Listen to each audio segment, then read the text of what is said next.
Hi everybody, it's Terry Ryder from Hotspotting, and it's that time of the month again when we have our live Q&A. Your opportunity to throw your questions at me. Welcome questions from anybody and everybody on the subject of the residential property market. You might be interested in asking questions about locations somewhere in Australia, somewhere that you might own real estate or thinking of buying real estate, or you might want to make comments or ask questions about some of the prevailing issues that permeate the residential property sector at the moment.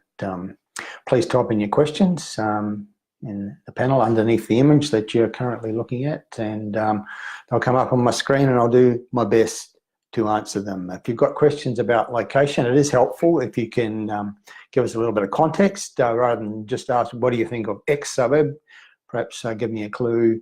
I do have pretty good knowledge about towns and suburbs around Australia, but sometimes I need a little bit of a prompt into which sort of general area it might be sitting in. You might mention it's in a particular local government area in a particular city to give me some context. I do have a library of books and maps here as well to help me, and a few other bits and pieces that might help me give some coherent answers to your questions. So feel free to send them through and I'll do my best, as I always do at this time every month.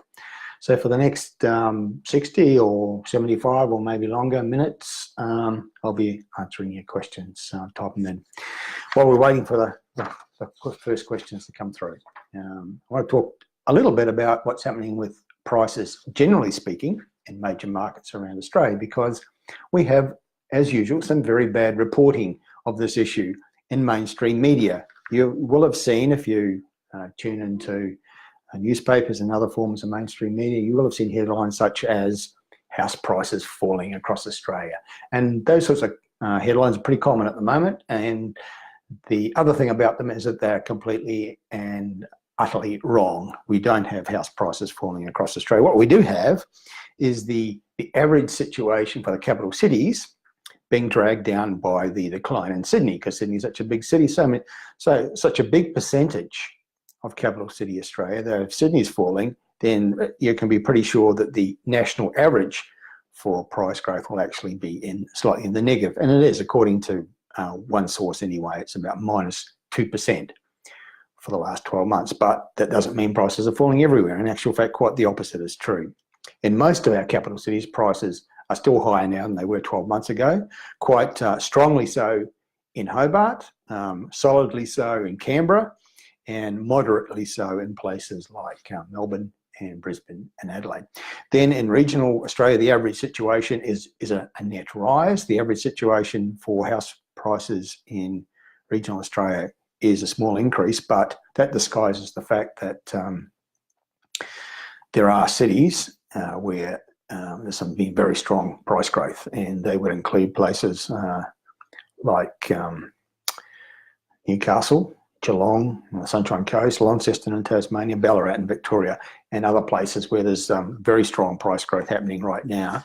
But that average is dragged down by all those underperforming places in regional Australia. But still, as an average across Australia, we're seeing house prices rise. Now for apartments, both for capital city Australia and for regional Australia, the average situation is a small annual rise. So far from a situation where dwelling prices are falling across Australia, we actually have a situation where in most parts of Australia, most of the major markets anyway, there's some solid growth, and in some cases, such as Hobart, Newcastle, Geelong, very, very strong growth. So don't believe those headlines if you see them. So just waiting for some questions to come through on my screen. Isn't happening yet, but it usually picks up, and then suddenly I've got more questions than I can answer. Feel free to type in anything you'd like to ask about locations or issues to do with real estate.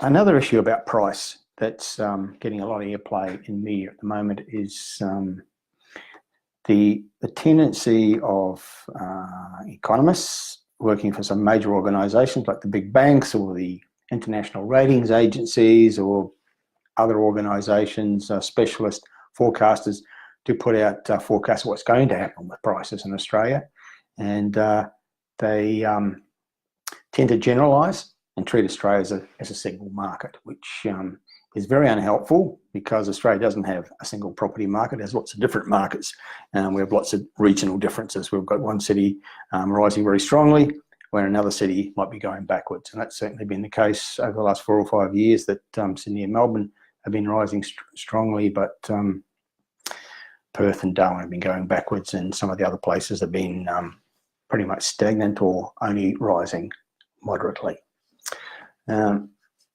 Not quite sure what's happening with the system here tonight.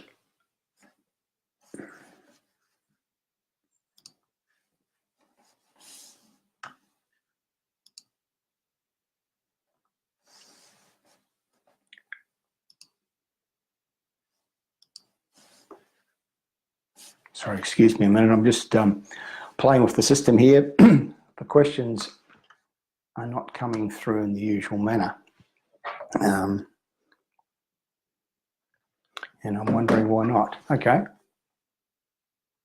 All right. It's now starting to flow. Just taking for people to come on, a little bit of time to come on board. And while I'm waiting for a few more questions to come through, I just want to touch on that subject that I alluded to a moment ago, the forecast. Media has a rather unhelpful habit of turning a forecast into a fact. So if an organisation pops up and says, we think Australian house prices are going to fall 5% in the next 12 months, suddenly it's a fact that house prices are falling 5% in the next 12 months. But in actual fact, it's just a forecast. What I know to be true from the research that I've done is that most forecasts about things that are going to happen on Australian prices are subsequently, over time, proven to be false. And so it's a rather a dangerous and unwarranted habit media have of taking someone's forecast, as they did recently with ANZ Bank, who made some fairly strong negative forecasts about prices for Sydney and Melbourne, contradicted by most other forecasters, I must say, but certainly media gave it lots of airplay and treated it as if it was already a fact that had happened. In actual fact, it was just a bunch of economists who probably don't know a great deal about residential property, that they're not specialists in this area after all, but making a forecast that got way too much airplay. Most of the forecasters, they include National Australia Bank, Moody's Analytics, BIS, Oxford Economics, have actually made very moderate and generally quite positive forecasts of what's going to happen for prices in the major markets around Australia in the next little while. But the ones that are most negative are the ones that get the most airplay, because that's what media does. But I would urge you to treat them, all of them really, with a grain of salt. I've researched forecasts that have been made in the past and compared them with actual outcomes, and found that most forecasts don't come to pass. Very few people in the forecasting business ever actually get it accurately right, and particularly those who forecast major decline in our property market. Some people have done so. Many people, in fact, have done so over the last 10 years, forecasting massive decline in our property prices. They've all been proven wrong, but media continues to give that sort of thing considerable airplay. Michael has asked a question about Auburn Vale.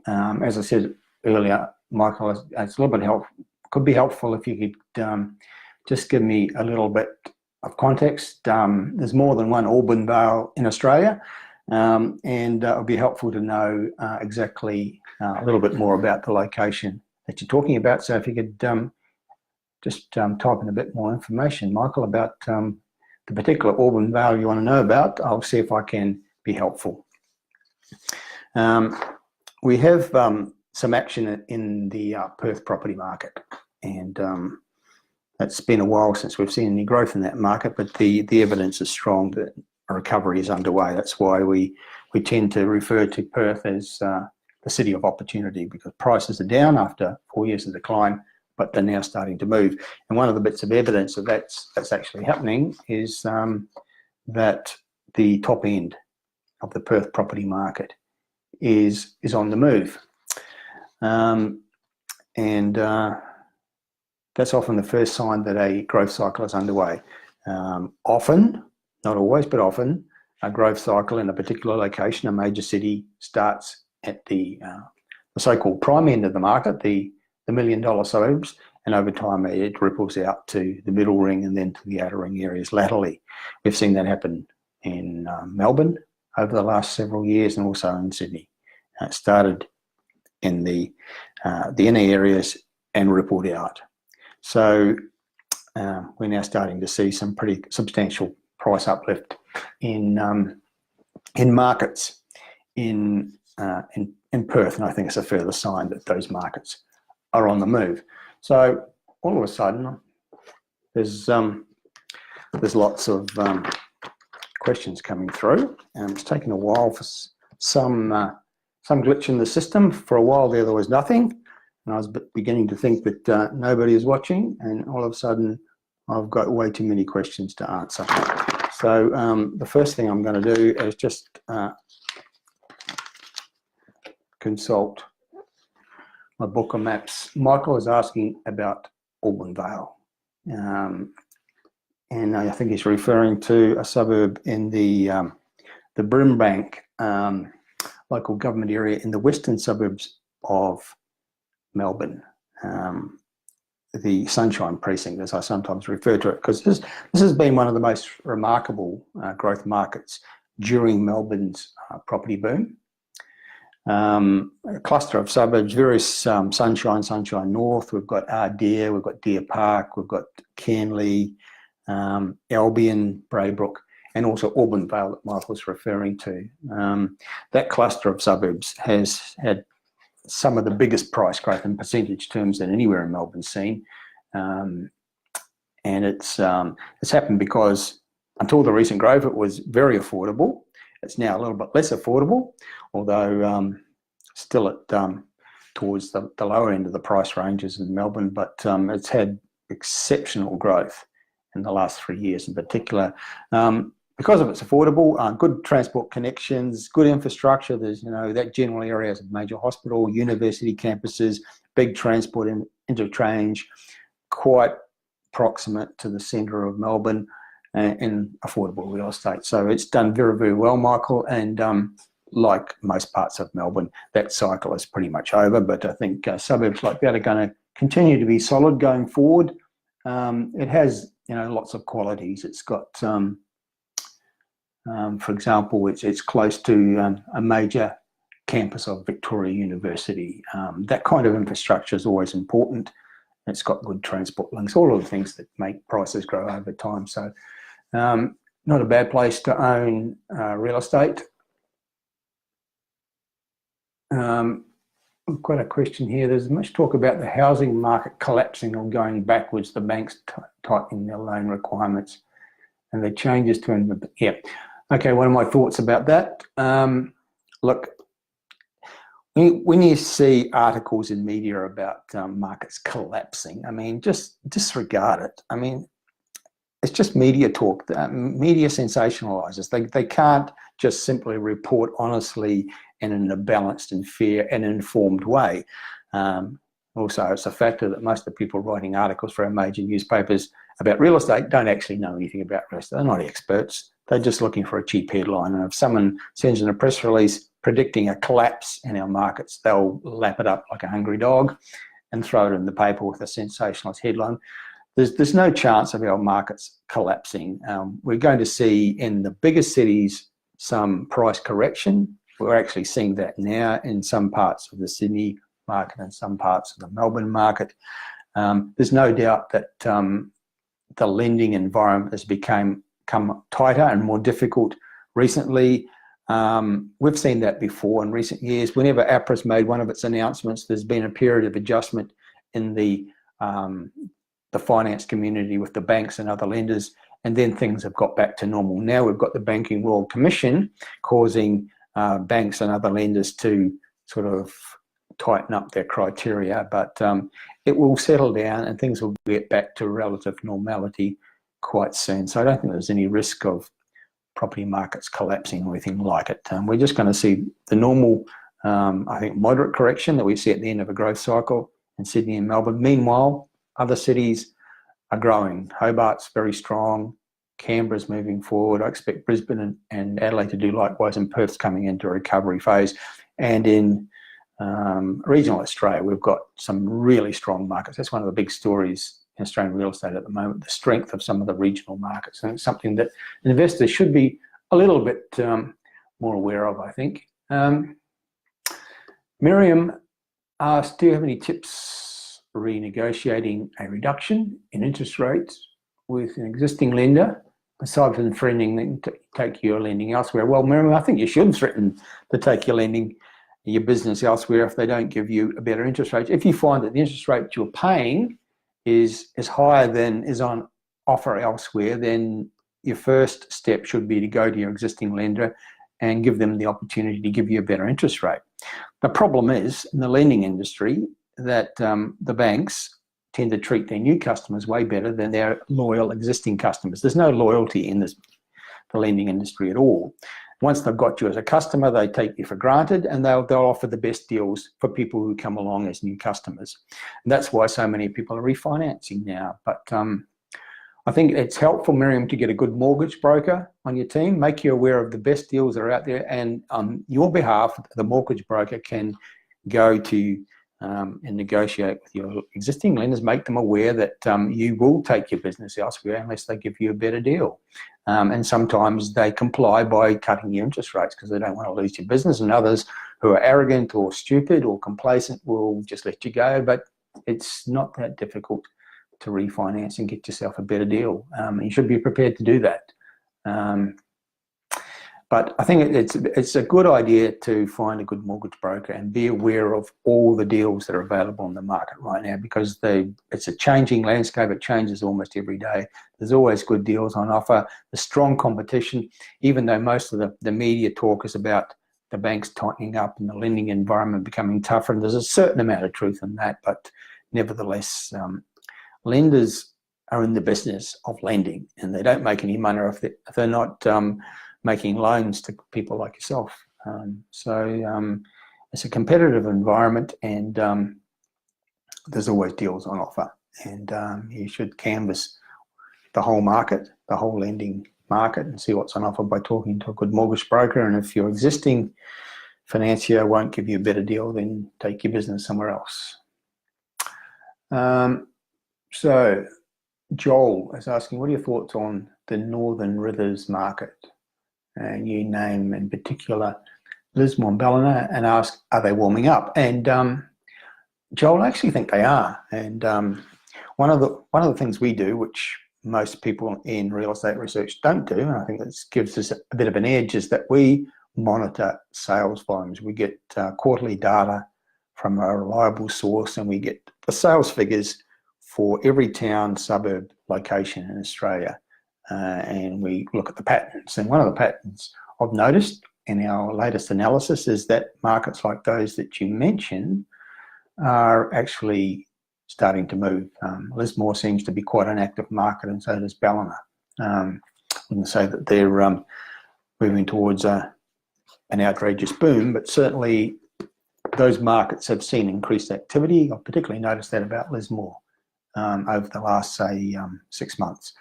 And the relevance of that, Joel, is that when sales volumes pick up, it's almost always a precursor to price growth.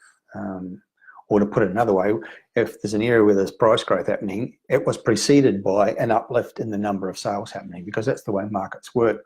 Markets start to heat up, more people become buyers, the number of sales increase, and as that happens, the increased competition and activity in the market causes prices to rise. So I think that's a pattern that you might be able to expect in places like that Northern Rivers region, particularly Lismore, I think.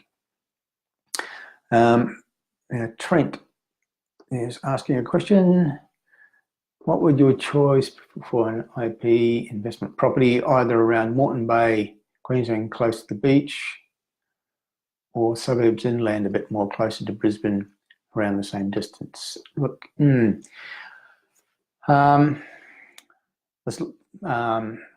Trent, I'd say that around Brisbane right now, there's plenty of good options. The Moreton Bay local government area up in the northern suburbs is certainly one.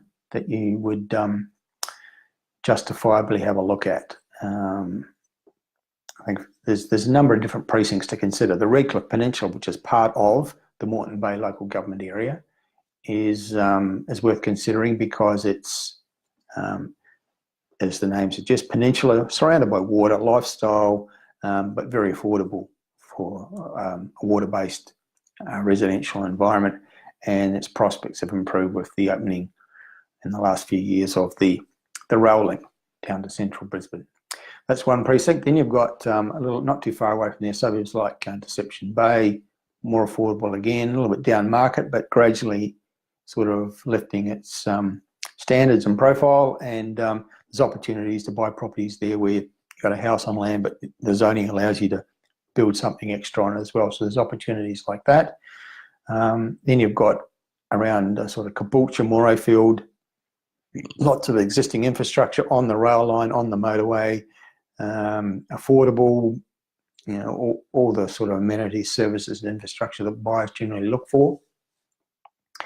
And yeah, affordability is a key factor there. And then going a little bit further south around Petrie, it's where the new rail link to Redcliffe Peninsula branches off, and it's where they're going to be building the new university campus. So there's lots of different possibilities just within that Moreton Bay local government area. And then you've got affordable areas like Ipswich City in the southwestern suburbs of Brisbane.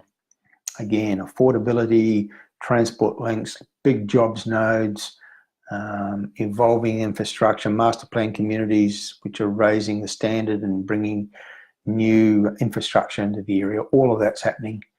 And so that's worth considering as well. Then there's Logan City down the south, which forms the land bridge between Brisbane City and the Gold Coast. So nicely located there, again, affordable, great transport links, motorways, train lines, yeah, jobs nodes.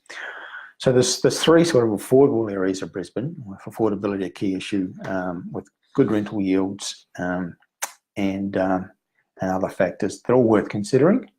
Right at the moment, I kind of like Ipswich City for a number of reasons, including the major jobs nodes that have been created, like the $5 billion defence contract that was recently awarded. It's all going to be built in a factory in Ipswich City, adding to many other factors that I like about that particular area.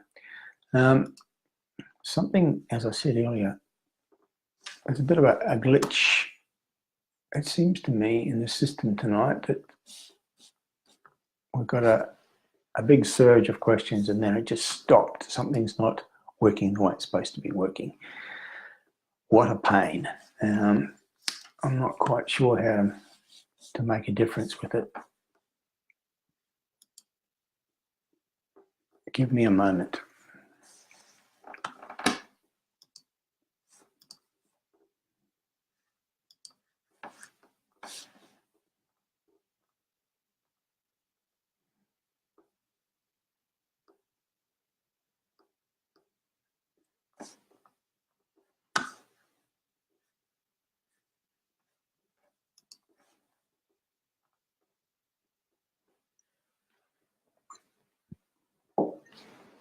Excuse me a moment.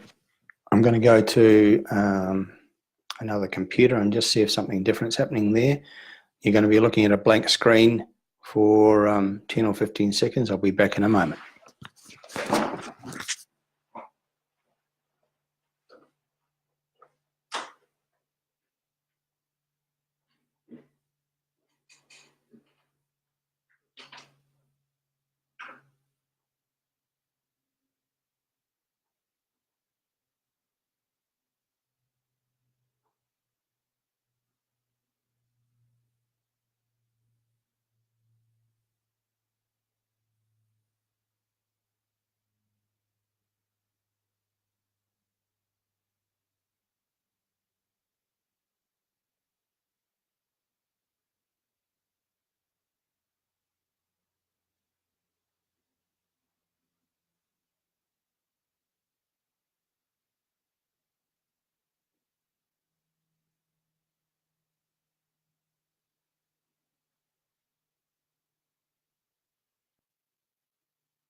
Okay, we're back.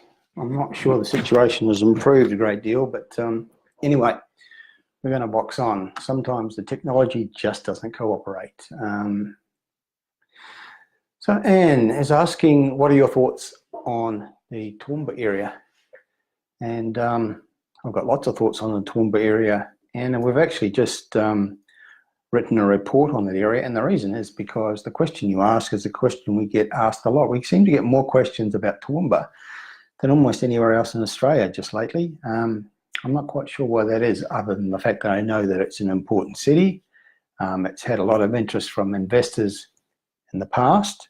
It went through a growth phase, and I think perhaps a lot of investors from across Australia bought there and now wondering what's happening, because the market then went into a bit of a, not so much a down phase, but a stagnant one.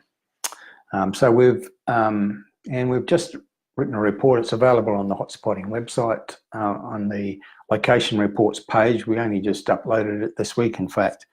So there's quite a bit of information about Toowoomba Fresh in my mind. It's one that we track a lot. It's, as I said, about, I suppose, 4 or 5 years ago, it went through a growth phase. And what often happens when a market gets a reputation for being a potential boom market, developers jump in and build lots of new houses, and suddenly you have a different situation, perhaps too much supply. So the market's been in a bit of a lull for the last 2 or 3 years, not doing a great deal, but I think it's going to do more. Toowoomba's a very strong regional city. It's got a strong and diverse economy. It's a growing city. It's got a lot of elements to it. It's in an important agricultural area. It's in an important resources precinct. It's got a big tourism industry. It's got manufacturing. It's got all sorts of things. It's a major regional centre, and it's affordable. Quite a lot being spent on infrastructure in the recent past. There's still more being spent. The second range crossing, for example, has got the new airport built privately, but with major direct flights to some of the major cities of Australia. And that certainly helps a place like Toowoomba evolve as an economy. The second range crossing is under construction. It's the Inland Rail project, massive infrastructure project, is underway, and eventually that's going to be a major event for Toowoomba, because it's going to be one of the key links in the chain of that inland rail link. So plenty to look forward to. The resources sector is revitalising. That's a general theme around the country, but certainly in Queensland, that's one of the reasons why I'm more bullish about Queensland markets than the Brisbane market, because the Queensland economy is improving. And one of the reasons for that is that the resources sector is reviving and making a comeback, and projects are starting to be brought online. And Toowoomba's on the doorstep of the Surat Basin resources province, particularly for coal seam gas. Lots of controversy, of course, around that and the way that industry happens, but nevertheless, it's a big generator of jobs and economic activity. So all of that's in the future for Toowoomba. I think it's got a big future, and it's worth considering as investors if you already own stuff there and wondering about whether you should sell because it hasn't moved much recently. I'd suggest that you hang on to that, because I think there's going to be some good growth in that market in the future. So I'll talk a little bit about Hobart for a while. Hobart right now is the strongest property market in capital city Australia, and it's the one city that's still showing sort of 13, 14, 50% type annual growth in its prices, its median price. And one of the outcomes of that is that Hobart's no longer the cheapest capital city in Australia. Forever it has been. It's been by far the cheapest, but because it's been growing so strongly and other places have not been growing so strongly, or in the case of Darwin, have been going backwards, Hobart's starting to overtake some of these places. It now has a higher median house price than Darwin does, and if it keeps going for much longer like this, it's going to also overtake Adelaide. So Hobart, very strong market. Best time to buy there was about 2 years ago. It was 2.5 years ago that we started telling people this is a market you should be interested in. It's very affordable. It's got the best rental yields in capital city Australia, very low vacancies. You should be buying in Hobart. And anyone who followed that advice a couple of years ago will be feeling pretty good about their property portfolio because there's been substantial growth in prices. It's still happening. Best time to buy there was a couple of years ago. But the vacancies are still as low, well under 1%.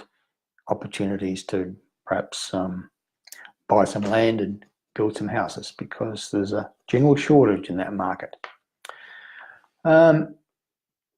Chris has asked the question, what about Gladstone in Queensland? Well, I mentioned earlier that we get asked more questions about Toowoomba than anywhere else. Well, if there's a competitor in terms of a location we get asked lots of questions about, it would be Gladstone. And of course, the primary reason for that is that lots of investors bought in Gladstone back in the days when it was one of the outstanding boom towns in Australia.